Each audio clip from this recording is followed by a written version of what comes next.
Kemudian muncul air, kon diadus kalau diombe. Sembuh Nabi Ayub tanpa doa. Tanpa doa. Beliau memakai itu. Nah makanya ada ulama sing melu madhabe Nabi Ayub bukan dungo. Jadi nek dungo ya Allah jenengan ngerti kalbu. Lah nek kula nate diceritani niku mbah wong samin apa wong paham kula mboten ngerti. Kula nate ceritake tahun 2009 itu. Jadi ana wong donga ning Ka'bah pas kaji niku angel maca dongane, leh donga ngeten. Niku buku kaji kan lumayan nih kok dikempit. Ya Allah donga sing kula kempit niku muga-muga jenengan kabulke ngoten tok niku. Niku ora ngerti apa memang anut madhabe Nabi Nuh, apa memang wonge bodoh kula mboten ngerti. Tapi kan jadi gato loco. Jadi lelucon, tapi fakta itu pernah ada. Nah, kalau kita paham, kita iki ke lucu apa paham to wong iki? Wong iki bodoh apa mudeng to dong-donge. Bisa jadi orang ini sangat paham dengan ceritanya Nabi Ayub, maka dia doa dengan cara itu. Bisa jadi, atau memang wong iki mudeng ora iso maca ya Allah kula ketimbang akeh dungane tak kempit wae. Muga-muga donga sing tak kempit niki jenengan kabulke ngoten mawon. Kula ora iso maca soalnya. Ini doa ya.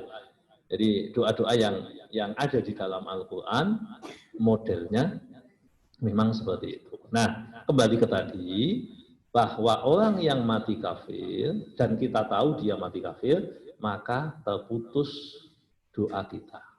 Makanya saya juga pernah menyampaikan nek jenengan kok takziah wong Nasrani aja pisan-pisan donga jaluke ngapura. Cukup dongake sing urip.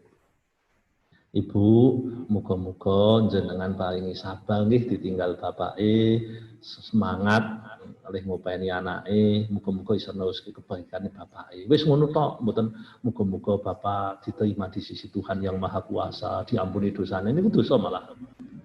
Niku dosa. Jadi begitu, walaupun itu bapaknya, walaupun itu mantan muslim. Karena yang kita hitung adalah ketika dia mati. Mekaten nggih. Matur nuwun. Monggo. Waalaikumsalam.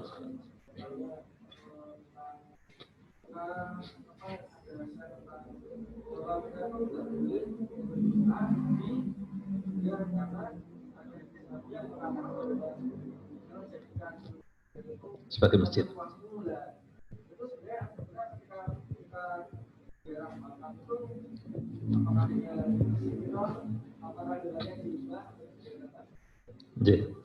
Ya, terima kasih. Ada hadis yang kurang lebih maknanya, jangan kau jadikan kubur sebagai masjid. Jangan kau jadikan kubur sebagai masjid. Ada hadis, jangan kau jadikan rumahmu seperti kuburan. Lagi piye iki maknanya? Itu hadis sahih semua ya dua-duanya. Jangan kau jadikan kuburmu sebagai masjid. Jangan kau jadikan rumahmu seperti kuburan.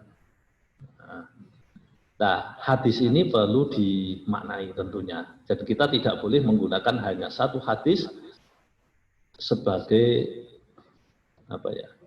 penyimpul sebuah masalah. Mungkin kan akan muncul pertanyaan tadi, hukum berdoa di kubur bagaimana? Kan ngoten to mesti nih. Maksud dari itu apakah dilarang berdoa di kuburan? Kan begitu. Atau apakah dilarang berdoa menghadap kuburan? Atau hal-hal lain? Ataukah tambah, apakah dilarang membaca tasbih, tahlil, tahmid, Quran di dalam kuburan? Dan mesti ini arahnya kan ke situ. Karena jangan dijadikan kuburan sebagai masjid. Nah tentu hadis tersebut harus dibahas dengan yang lain.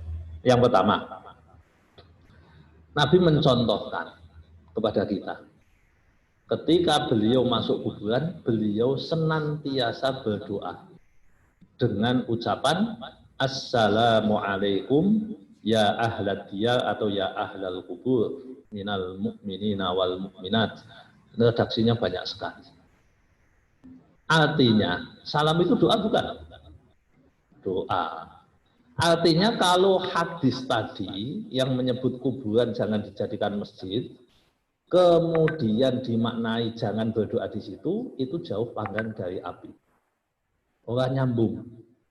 Kenapa? Karena kalau itu benar, berarti perilaku Nabi harus disalahkan. Logikanya begitu. Dan kita tidak boleh menyalahkan Nabi. Berarti ayat hadis tadilah yang harus dimaknai. Apa sih yang dimaksud ojo didadeke kuburan sebagai apa? Kuburan sebagai masjid. Itu yang pertama. Terus yang kedua, ada jangan engkau sholat ke kubur atau di atas kubur. Itu ada hadisnya juga. Itu benar hadisnya sahih. Tapi suatu saat Nabi itu datang ke satu kampung. Ketika datang ke satu kampung, beliau mampir masjid. Tekan masjid, golek imal bote, sing tukang nyapu. Takok tak miye lah kira-kira ngoten. Pak, kok sing nyapu niku mboten enten teng pundi nggih? Lumpun sedo Kanjeng Nabi. Lho kok lah dikabar-kabari. Lah kadal mabot kok kondo jenengan ngono. Kira-kira ngoten lah kan nyepelekno. Lalu Rasulullah menyampaikan, "Lu wis pirang dina?" Nggih, pun beberapa hari, di atas 3 hari. Anu aku tau kene kuburan. Ditoke Kanjeng Nabi. Sampai di kuburan apa? Beliau sholat mayit, sholat jenazah. Itulah yang kemudian menjadi tujuan atau referensi landasan sholat gaib. Itu ceritanya Nabi ngoten, mayite wis dipendem, terus beliau sholat di situ. Dan itu ada di kitab Sahih. Padahal ning kuburan Rasulullah niku sholate jenazah 4 takbir. Pertama baca apa? Fatihah. Quran bukan? Quran. Yang kedua baca apa? Sholawat. Zikir bukan? Zikir. Yang ketiga baca apa? Doa. Doanya apa? Allahumma ighfir lahu dan seterusnya. Artinya ini udah mewakili bahwa apakah doa di kubur, membaca Quran di kubur, sholat di kubur, itu dilarang dalam agama. Nah, ini Rasulullah sudah membuktikan. Lu kan Rasulullah kan sepisan toh. Betul Rasulullah sepisan. Maka Rasulullah sepisan itu sudah bisa menjadi dalil hukum. Dalil hukum. Nah, makanya di dalam kitab-kitab fikih itu akan disebut sing ora entuk salat ning kuburan maksudnya piye? Lamun kuwi kotor, sehingga ada beberapa tempat yang dilarang sholat kuwi sebab kotor. Sebab kotor. Menghadap ke kubur bisa? Bisa. Bisa. Wong kalimat menghadap itu juga apa menghadap langsung atau menghadap dengan batas. Itu kan masih ada perdebatan nanti. Di Masjid Nabawi itu jelas menghadap kuburan. Kuburannya Rasulullah. Jelas. Yang di belakang pasti menghadap kuburan dan itu di masjid toh. Ini pun jauh masjid kok. Itu kan dipisah, ya, tapi kan dari jimbe masjid. Jadi si jimbe itu fakta. Jadi artinya hadis tersebut sahih. Ya, hadis itu benar. Tapi pemahamannya yang mungkin berbeda-beda. Lah oleh karena itu, madhab yang kita pegang yang mana? Itu yang menjadi penting. Jadi kalau saya sih, asalkan kita punya madhab yang dipegang, kemudian kita punya landasan yang bisa dipertanggungjawabkan secara ilmu, tidak masalah. Jadi tidak masalah. Jadi artinya masalah berbeda itu biasa. Tapi perbedaan jangan sampai membuat kita saling hujat, saling mencela satu dengan yang lain. Yang jelas ada penjelasannya. Dan para ulama sudah menjelaskan tentang masalah-masalah seperti itu. Masalah kubur itu banyak, penjelasannya banyak. Makanya kok lintas madhab itu unik. Unik. Loh, nek ning Indonesia itu Bapak Ibu, sing biasanya anti berdoa di kubur, membaca Quran itu biasanya pengikut Ibnu Taimiyah. Padahal di dalam kitab Majmu'ahnya Ibnu Taimiyah niku oleh ento, ngoten niku ento. Biasanya pengikut Imam Ahmad bin Hambal. Tapi Imam Ahmad bin Hambal ini ngentuk ke malahan. Imam Ahmad bin Hambal ngentuk ke. Imam Syafi'i malah 2 kali. Ana sing ngentuk ke, ana sing mboten. Niku Imam Syafi'i. Imam Nawawi ngentuk ke. Imam Jalaluddin Suyuti ora ngentuk ke. Sing aran kitab Jalalain niku mengatakan ora entuk ngono kuwi. Tapi Imam Nawawi entuk. Imam Syafi'i ditakoni aja, tapi nek kataman ning kono apik. Ngono lho. Kan macam-macam itu pendapatnya. para ulama. Jadi kita tinggal mengikuti mana yang kita bisa ikuti. Nek kula sih sederhana. Sing penting jenengan, karena kita itu orang awam ya. Sing penting ana rujukane, bisa dipertanggungjawabke, ana kiai ini, ana gurune wis aman. Kula panjenengan ngoten. Nah masalah debat ben kiai-kiai sing do debat kula jenengan ora usah patek debat. Tapi nek dicek di itu cek debat ya gelem. Cuma nek iso kono wis sing pinter-pinter kono sing do debat. Kula panjenengan tinggal manut kan enak to niku. Pak, ngono apik iki. Wah, kula mboten kapasitasé debat. Umpamane kula debat ya nggo nafsu, sampean nggo nafsu. Aku ngerti kapasitasmu. Maca Quran ya cetha kok. Aku ngerti. Sampean ora patek iso maca Quran. Ngono meh debat. Lho ora kelas dong-donge sampean wis ora kelas debat. Mung sampean nafsu pengen debat. Nah, jadi kalau jenengan lebih aman begitu. Bukan berarti kita tidak bisa mempertanggungjawabkan itu secara ilmiah. Ya harus. Tapi kan bukan wilayah kita. Wong awam menak manut kan. Karena Bapak Ibu, kalau kita bicara dalil ya, kemarin itu ada tulisan bagus dari teman Salafi bermadhab Syafi'i. Jadi akidah Asariyah tapi madhab Syafi'i.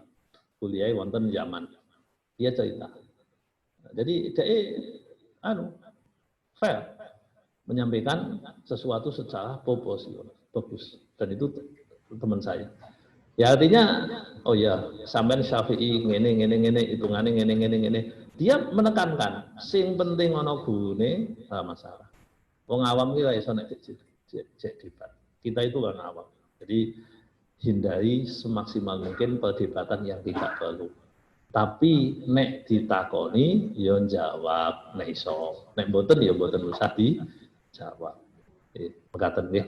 Jadi ini saya tahu ini kan menjadi polemik ya perdebatan banyak sekali di kalangan A, B, C dan seterusnya. Dan saya alhamdulillah sudah membaca itu lumayan banyak lah. Kalau banyak sekali ya enggak, tapi lumayan banyak pendapat si A, si B, si C, dan seterusnya, ya kita ikuti aja yang tepat untuk kita, dan insya Allah itu tidak salah. Bapak Ibu, monggo kita akhiri dengan doa, semoga pertemuan ini berkah, kita mendapat ridho dari Allah, dan akhirnya nanti kita diberi husnul khotimah. Amin, ya rabbal alamin. Wah, ini yang tanglet via WA. Saya cukup betul dokter. Cekap nomor cekap. Sing atuh-atuh mesake iki. Ana nuwun saya kurang kasih ya, bijing mawon nggih. Mesake sing kebih. Bapak Ibu monggo kita akhiri dengan doa nggih. Bismillahirrahmanirrahim. Allahumma shalli wa sallim wa barik ala sayyidina Muhammad wa ala ali sayyidina Muhammad. Alhamdulillahi rabbil alamin. Allahumma ighfir lana dzunubana waliwalidina warhamhum kama rabbawna shighara. Allahumma inna nas'aluka imanan kamila wa yaqinan shadiqa wa ilman nafi'a wa amalan shalihan maqbula. Rabbana ij'alna muqimas shalah wa min dhurriyyatina Rabbana wa taqabbal du'a. Rabbana atina fid dunya hasanah wa fil akhirati hasanah wa qina adzabannar. Subhanakallahumma wa bihamdik asyhadu an la ilaha illa anta astaghfiruka wa atubu ilaik. Wa sallallahu ala sayyidina Muhammad walhamdulillahi rabbil alamin. Matur nuwun, kira langkung nyuwun pangapunten. Assalamualaikum warahmatullahi wabarakatuh.